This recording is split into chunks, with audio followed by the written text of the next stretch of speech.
Welcome to A Word with the Girls. I'm Abby, and I'm joined with my sisters, Molly and Emily. Make sure you go and follow us on Instagram at A Word with the Girls. And if you have not yet subscribed to our podcast on Spotify, go click the follow button so you don't miss an episode. We would love to hear from you. If you have a question or even a word you'd like for us to discuss, make sure to comment on Spotify or on your Instagram, and your word may be featured in our future episode. Before we dive into our word for today, let's catch up. How is everyone? How we doing? Early December. Good. I'm sore. I ran a 5K yesterday and then proceeded to go play almost 2 hours of volleyball. So I'm sore. Not from my run, but from volleyball, actually. Dang. Wow. So, yeah. But yeah, I've been training hard for this 5K. The month of November, I had this goal to run at least like a mile every day. And then at least try to run a 5K at least once to know that I can actually do it. And my goal is to run a sub 30, and I got it in 29:26. So felt pretty good. Yeah. Wow. Nice work. And you beat your husband. Yep. Yeah. I pretty much was like, deuces, and I like took off, because because I was like, debating, because I'm just like super competitive. Kevin grew up not competitive at all, and so he's just like, I just want to run for fun, and I'm like, I have been training, and I'm like, do I stick with my husband because we're doing this together? And I was like, no, sorry. So he doesn't care. We should probably have that conversation as well, huh? I mean, I know better. Okay. Are you kidding? Okay. No, that's good. I'm glad you know me. We're doing the Santa Cause run this Saturday. And granted, it's not like I've been running at all, but there's this gear that I click into. Yep. When it's like game time, race time. Yeah. I know better than to like even try to compete with Abby. I mean, no, you've been running a whole lot more than me, so I may be talking cheap. I just run slow. It is a cool cause though. So the money goes to making playgrounds adaptable, like for kids with disabilities. Yeah. Super cool. And Millie is going to run. Oh, love it. It's going to run the 1K, which will be fun too. Oh my gosh. So, well, the perks of being faster is that you just get to be at the finish line and watch Molly finish, if that's the case, or whoever. Yeah. Or you may be at the finish line before me. Yeah. That would be truly miraculous. Hey, it's been happening before. Remember Mingus? That's true. I had you on my mind when I was like, God, I hope I make the right turn. I don't go to the 10K, 15K side. Oh gosh. But the funny thing was, it was a hot chocolate run, and I guess they're kind of like a nationwide brand. But their little thing is like, we'll run for chocolate. And so at the end of the race, you got like this thing. It was like hot chocolate, and then literally like a chocolate sauce, and then a Rice Krispie treat, pretzels, a banana. It was so good. And then for those who are over 21, also got some sort of a booze added to their hot chocolate. Nice. Very cool. So totally worth it. And I, chocolate was on my mind this race. So wow. Yeah, I think we opted out of the like t-shirt. It comes with like a Santa suit. Which no thanks. Yeah. So instead we're gonna wear matching tights or something. Maybe these, I don't know. Yeah, we're gonna find some sort of outfit. We decided to opt out and just do our own thing. Yeah. So love it. Yeah. Yay for families that work out together or stronger together. For sure. Wish you were here though. That would be fun. Yeah, that'd be really fun to run with you. Next time. Goals. Kevin was like, now that you finish this 5K, you're going to do Imogene with Abby. I was like, no. That is her thing. That sounds torturous. And I'm not one to, I don't really enjoy running. I only do it because I can, and I do it for people who can't. But no, I'm good with like a 5K. That's okay. 5K, 3K. What did I do? Crazies. 5K. Yeah. But that's kind of my latest. And I've been subbing a lot, which has been, I just have like really, really loved it. And I'm only doing high school right now. And I'm just like really, really loving it. It's been really sweet. I enjoy the conversations that I have with these students, and playing the game of like, what sport did I play in college? And then all the guys try to like stand next to me to see if they're taller than me. So That's awesome. Cool. Oh man. So do you feel like high school is your age group that you like better? Oh, 100%. Cool. Yeah. That's really cool. I feel like I can like be like have good authentic like conversations, especially for like the seniors, like, oh, what are you doing next? And like being excited for them. No, it's super fun. And I don't know, every day is so different. Like one day I got to help with a class. It was kind of like an alternative class, like for students who are like failing or need extra attention or have some like learning disabilities and stuff. So they're much smaller classes and just really cool conversations. I actually used some of our questions from our podcast with them because they were kind of getting a little out of control. And so I was like, hey, do you guys want to answer some questions? So they picked a number and they just got to answer questions from some of the ones that we did, which was really fun. Awesome. And then did you say we have a podcast? You should go listen to it. well, today, one of the classes that I was teaching was doing like this podcast sampling project. And I was like, what is that? And they're like, well, we have to listen to like 5 different podcasts and write about it. And I was like, well, my sisters and I have a podcast. And they're like, what's it called? And I was like, A Word with the Girls. And so who knows if any of them will actually listen to it. I'm sure it's not their jam, but so it's just kind of fun to do that. And then that's funny. So yeah, if I have opportunities to, spread the word about this awesome podcast, I will. And so should you, listener. But anyways, enough about me. What's going on, Mal? What's going on, Abby?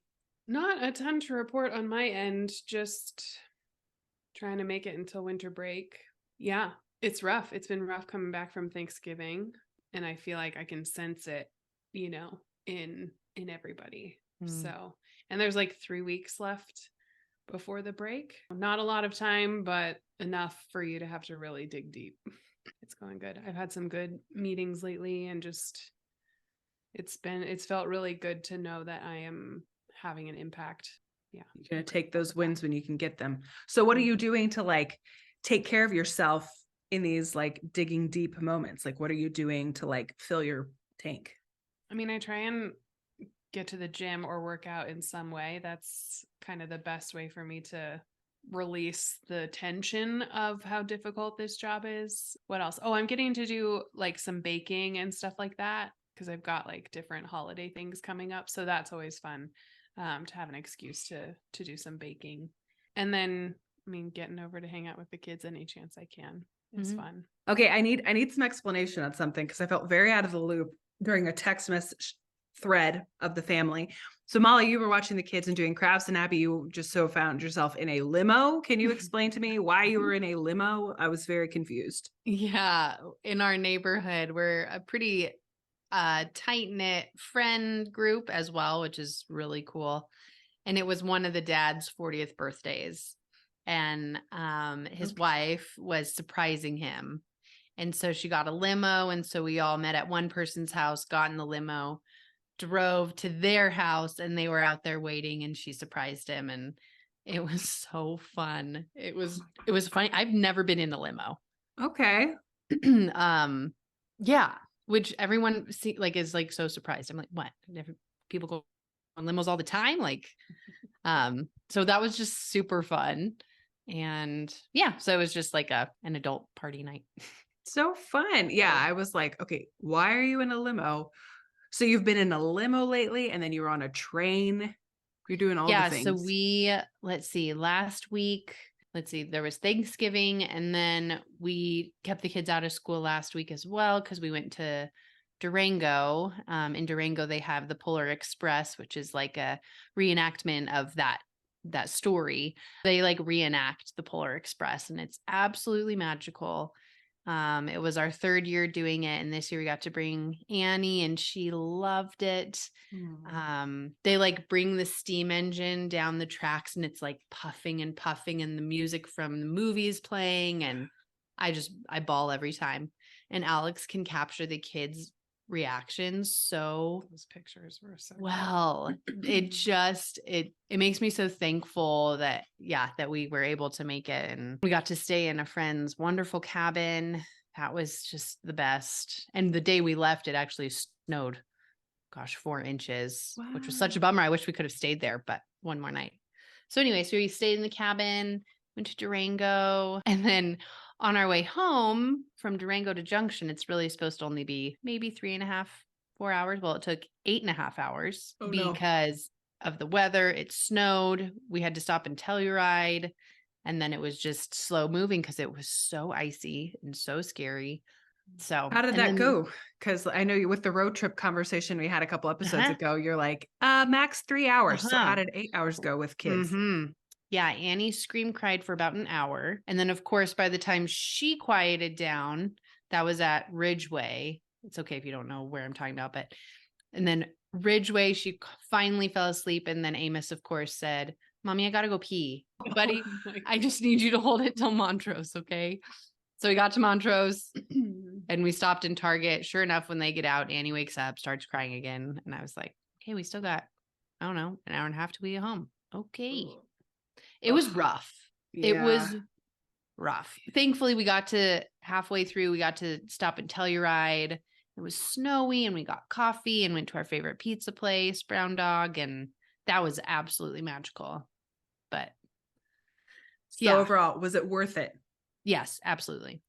So there you go. And then the next day, Millie wanted to do like a hot chocolate cookie stand. Yes. And I would have pulled out from doing that, but before we left for Durango, she made, marketing posters and we stuck them all around on the mailboxes. So neighbors knew that, Saturday at 10 a.m. we were going to be there. Mhm. So yeah, we get home at 8:30 and I had to bake 24 cookies and that was fun. You get the But award then- for best mom ever. Oh, but it was so fun. Super cute. Hot chocolate with marshmallows and whipped cream and sprinkles. And yeah, that was magical too. So even though we were tired, it was wonderful. So Yeah. that's kind of been our last couple weeks, just getting into Busy. the holiday season, and it's the best with kids. 'Tis the season. For those of you who can't see, we'll go on our YouTube channel so you can see it, or go to our Instagram so you can see our picture. But we're wearing very cute pajamas thanks to our mother. Emily is wearing a black long sleeve pajama with little hot cocos and winter gloves and snowflakes on it. And then we're wearing matching kind of like vibrant holiday stripy PJs. It's giving Gap. Totally. 1998. Ooh. Yeah. Or what one- is that? 2000 maybe? Yeah. or wannabe Kate Spade. So these are fake That's Kate true. Spade PJs, thanks to good old Wally World. Mm. It's at the festive season, so there Yeah. you go. Yeah. You may see these on future episodes. They may be our uniform for the month of December. All right, Molly, it's your turn to choose a number. Let's go with 78. Oh, this will be interesting. I don't even know where this will take us. Ready? Boy. Miracle. Miracle. Whoa. Mm. That's so interesting. Miracle. What comes to mind when you hear that word? Well, this is feels semi-sacrilegious, but Miracle on 34th Street is what comes to mind. Nice. I love I don't that know. movie. I know. The more recent one with the cute little Yes. girl from Matilda? 1994 with Mara Wilson. Mostly because it just felt like such a magical movie of this little girl who refused to believe. And then, the old man was so sweet and convincing, and she lived in this beautiful pied-a-terre apartment on, whatever that street is in New York. So I don't know. I feel like the term oh, it's such a miracle gets used all the time. And I know I've used it a lot. And I'm trying to think of moments that have been used with that term. And Like when you get a good parking space up at front of something. Or a non-parallel parking space. Yeah. Downtown or something. I also thought of a movie, the movie Miracle, about the hockey team. Oh, That was Oh, good. I haven't thought about that one in a long time. there was something about those underdog glory movies. It was during high school, because it was when we were in high school sports, and those were the movies we watched to inspire us to dig deep and win. Mhm. But I think the thing that I think about with that movie is, in high school, we had this coach who was just really, really hard. And in the movie, they're having to do all these sprints on the ice. Oh, And yes. you'd whistle again. And that's exactly what soccer practice was like. Horrible. So it brings back some cringy moments of like 5 a.m. practices. But at the end of the day, like those really hard moments do pay off and you do have like a little bit of extra in your tank. So, but that's a good movie. I mean, it seems appropriate for a word like that to come up this time of year. I like yesterday was the start of the Advent season, and the church I've been going to had like a special service in the afternoon. They called it Blue Christmas, but it was basically like a service set aside for lament and grief. And the sermon series right now is about, you know, the weary world rejoicing. And I appreciate and love the idea of during Advent, like remembering what the world was like before Jesus showed up, you know, like and what a miracle that was that no one really expected, and yet it was this thing that was expected, but they just didn't know when or what that was going to look like, and then for it to come in such a unique way. So yeah, so I like, it's just interesting. I would consider that maybe a miracle, you know. Totally. Well, I was listening to a podcast today, and I'm not going to verbatim what she said. It was really beautiful, but they were talking about, you know, grief and the holidays and how she's like grieving the loss of a friend during this season. But there's this tradition that her and her family has during Advent season at dinner time. They're like, okay, it's time. And so they turn off all the lights in the house and they have somebody say something to the effect of like the world was weary and it was dark and there was no hope. And then, you know, Jesus comes and he's the light of the world. And then they like light a candle or something. And they do that like every night as like a reminder that like, yeah, Jesus is this, he was this light to break through the darkness of where the world was at. And so just such interesting ways to, celebrate the Advent season of, I mean, the miraculous birth of Jesus. I mean, Mary was a virgin, and I don't know, it's just kind of cool. Yeah, I think the other thing when it comes to like miracles and stuff, we grew up in like an evangelical household, maybe like more conservative. I wasn't really exposed much to like charismatic type of faith until like a little much later in life, like post college.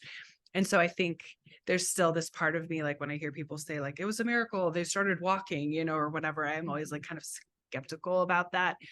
But God is the God who does miraculous things, and he still can do those things. I think, yeah, sometimes I have to be like, all right, where's my unbelief? Like, help me in my unbelief, because he really still can do miraculous things. Have any of you experienced a miracle before?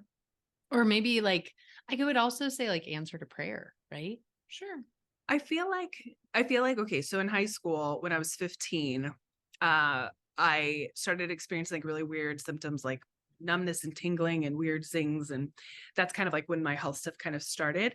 And they found a lesion on my neck and diagnosed me with what's called transverse myelitis, which is the inflammation of the myelin. And because I was a goalkeeper and because the lesion was on my neck, they were afraid I could like potentially paralyze myself if I dove wrong. So they told me I couldn't play soccer anymore. And I really thought my life was over. And then, you know, we as a family like prayed over me with like oil, like pastors came and like this whole thing of just like really praying for a miracle that the Lord would heal me. 3 months later, we got an MRI and the lesion was gone. Wow. And so, you know, I would like to believe that that was somewhat of a miracle, but in that, like God's grace was so amazing in that, because then 2 years later, you know, I was experiencing all these weird symptoms again. And because of that previous neurologic history, that transverse myelitis, that's what got me diagnosed with MS so quickly. You know, and so had that not happened, it could have been years. And I mean, I just celebrated my 18-year anniversary, if you want to call it that, of getting diagnosed with MS. And so it's just kind of like an interesting timing, but I do believe like that the Lord healed that lesion maybe, or I don't know. I think the doctors were like, well, no lesion, you can play soccer again. So it's kind of like, maybe that is a miracle. I think it is. I would say that's a miracle. For sure. Yeah. That's really cool. There were a few different trips in Indonesia that I took where we went to like the more remote islands of Indonesia and stayed with families there. And, told stories from the Bible and prayed with people and things like that. And there were definitely some really cool stories that came out of that were just like, hearing the heartache and the grief of people and then praying with them and watching them experience freedom. Indonesian culture and a lot of other cultures have a more like animistic of the world or relationship with the spiritual world too. So there was a woman who her husband had died and she kept everything the exact way that it was and like wouldn't clean up or touch anything and just like left it the way that it was because she was grieving his loss and she thought that if she moved anything then that would like she would lose the memory of him. But what was happening is that like having all of that stuff around, and it's so interesting now that I'm like in the mental health world because Right. I see it through kind of a different lens, but having all of that stuff around and being bound by the fear, around his loss and things like that, she was just living in such anxiety and kind of like bondage. And so there was a group of people that prayed with her and just kind of talked through it with her and allowed her to experience her grief. And she ended up deciding to pack up all of that stuff. And then it was amazing. Like the next day, just the freedom that she experienced from that. It was, she was like a lighter person. And so anyways, that was just a really powerful story that I didn't get to witness it firsthand. I was like, with the group or whatever. But so like I said, now on this side, it's just interesting. Like, no, grief really can take a hold of you, which I think, is a reason to make space like that service yesterday to feel it and to sit in it, to even experience the longing that comes with missing someone or having, things not work out the way that you think they will or whatever, because it gets you to that place of even sweeter joy on the other side. And so anyways, that story definitely sticks out to me as one that was like a more tangible transformation overnight, Well, I think with that, like, I don't think you can experience that kind of freedom or breakthrough without the power of Jesus. I'm not sure that that's in our own fleshly abilities, which is why it makes it more of a miracle, because that's the power of like the grace of God. And I have a couple, I would say transformative because of prayer. I can remember back when I was first pregnant with Annie, I was maybe 8 weeks in, and I was getting ready for a market. And I was loading stuff into the car, and I was like, oh, I got to go to the bathroom, I think. And turns out I had started bleeding. And so we had thought that we had lost Annie. And I had never experienced a miscarriage before. And I was so fearful, and Molly was there. And I just remember being really scared, really frustrated, sad. I was confused. I was like blaming myself. And so we were ready for whatever the answer was going to be. And so that night we all prayed really hard, and Alex and I prayed a lot because the next day they were able to get me in before the market, and they scanned, and sure enough, Annie was okay. And I truly believe that was a miracle. And I know that not everyone has that same conclusion to a story after they start bleeding when they're pregnant. Anyway, that was probably one of the most tangible miracles that I've ever experienced. Well, and I think in those moments, the thing that like we all, I think, could agree on in terms of like clinging to is that like, even if the news had been different, like God is still good. And even if like, healing doesn't happen, or, that good news that God is still good and that he still loves you and he still cares about you, and his grace still covers you even in the midst of those sorrows and the griefs and losses and things like that. And so I just want to encourage people, like, if you're listening to this and you have experienced those things, that like he still sees you and he sits with you in those hard moments. Right. Well, and I just think those reminders, whichever, you're at the Y, and whichever way it goes is like nothing is ever promised. And I think that was just like a wake up call with kids, with your spouse, with your family. Like nothing is ever promised. And that was just really apparent in that miracle. And I mean, I'm happy to say that like that baby girl is here. She's healthy, thriving. But yeah, definitely a miracle for that. Well, and I think sometimes like even we may not get to see said miracle on this side of heaven either. You know, you could pray for fill in the blank for years and years and years, and you may not see. I mean, there was like so many stories of people in the Bible who, you know, were faithful followers of Jesus, but they never really got to see a promise fulfilled until after they left this earth. And I think that that's also the encouragement of like, just keep trudging forward. And I don't know, sometimes that's the hard thing. Like sometimes it's not tangible or immediate. It does kind of remind me of so I am doing a Bible study right now in the book of John. And so it's one of the gospels, you know, when Jesus shows up and then he's doing these miracles, like feeding the 5,000 and healing people and things like that. And the thing that keeps coming up in that Bible study is how it wasn't about what Jesus was doing. It was about who Jesus is. And he kept, you know, like revealing himself to people. And people were just like super interested in the miracles and chasing him down and asking for all this stuff. And he saw them and like saw their hearts and knew who could handle it and knew who didn't quite get it. And he was really honest about like, wow, you guys really don't get it. This isn't about the miracles. This is about what my role is here. And it's to show you how much God loves you. And just you wait, like you have no idea what's coming, you know? So anyways, I've just been struck by that. And then also just so interesting to put yourself in the shoes of the people at that time. I mean, of course you wouldn't blame them for chasing him down if he's doing all this crazy stuff that makes no sense. And so I think there's an attraction to miracles, and you know, it's a good story, right? Like any story about a miracle or a healing or something showing up or, you know, something working out perfectly, like those are good stories. But I think, you know, clearly for us it's pretty deeply connected to our faith. And I think in the midst of all of that, kind of like you said, like it's really important to remember that God's faithfulness is not based on the miracles that he performs or doesn't perform.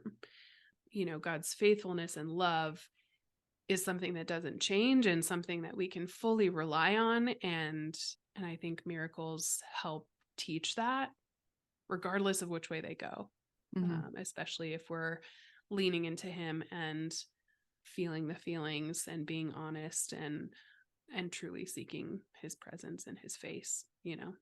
Yeah, that's good. Well, I have a spiritual director I meet with where we just like talk about like, where's God in life? You know, she's been with me since like COVID during just some really hard, dark times and stuff. And I was telling her, like, I feel like I'm in this season, like a manna season. And meaning like, again, this is like more biblically like based, but like God provided food for people like daily. And if they took too much, it would go bad. If they didn't take enough, then they weren't fully satisfied. It was just like truly relying on the Lord's provision, like day by day. And I feel like in this season in life, that's kind of like where I'm at, just because I don't really have a career per se, where I'm like, you know, have a constant salary coming in. And so I just feel like every substitute job is like almost like the Lord being like, here's what you have for today. Like, be a good steward of like what you have today. And so it just kind of goes along with this like miracle theme of just like, I just feel like I'm in this season of manna, like just saying yes to what the Lord has for me today and being appreciative of that and trying not to like look too far ahead and like miss what he has for me today. And that's really hard sometimes. I know I had mentioned like before, like it's really hard for me to like be present. I'm always like looking like, what's the next best thing? Where the Lord's like, no, today it's high school English. Enjoy it and see these kids and love on these kids. And, you know, and so anyways, if you find yourself in that season of like just daily provision of whatever that is, whatever the strength or how God provides, like, enjoy it, be present. I think one of my favorite memes is something about like, of all of Jesus's miracles, no one ever talks about the miracle of him being in his mid-30s and having 12 close friends. I think about that one, especially in my current season of trying to figure out friends and stuff like that. It does feel like a miracle when you find yourself surrounded by good people. So That's true. anyways. That is true. And you know what? Speaking of that, Abby, I took your suggestion and I have been reading Jenny Allen's Find Your People book. So good. Holy cow, so good. I'm like halfway there and I'm like, it's about time for the awkward conversations of like, will you go to coffee with me? Because like finding those people to do Cringy. life with Yes. is hard and awkward, but such a gift when you find them. And then like Molly, you said, you're like, I'm going to a Christmas party. Like it feels good to like be wanted and to be a part of people's lives and be invited into those spaces. So yeah. Well, may you find yourself a miracle today, maybe small or big, but God is a big God who can do really cool things. So yeah, thanks for hanging in there with us on a more faith-filled emotional topic. Yeah. Sorry. Every episode is a ride. You just never know what you're gonna get. But yeah, thanks for joining us today on A Word with the Girls. This is a podcast where one word clearly sparks conversation. We really believe in the power of connection and stories, and so we encourage you to take the word today and talk about, what does miracle even mean? And have you experienced one? And what does that look like for you? Let us know how it goes in the comments on Instagram or on Spotify or YouTube. We appreciate you, all of you listeners, whoever you are. And also appreciate you guys. So, yeah. Love you. Love you more. Bye. Bye. Make sure to subscribe so that you can follow along each week as A Word with the Girls drops new episodes every Wednesday.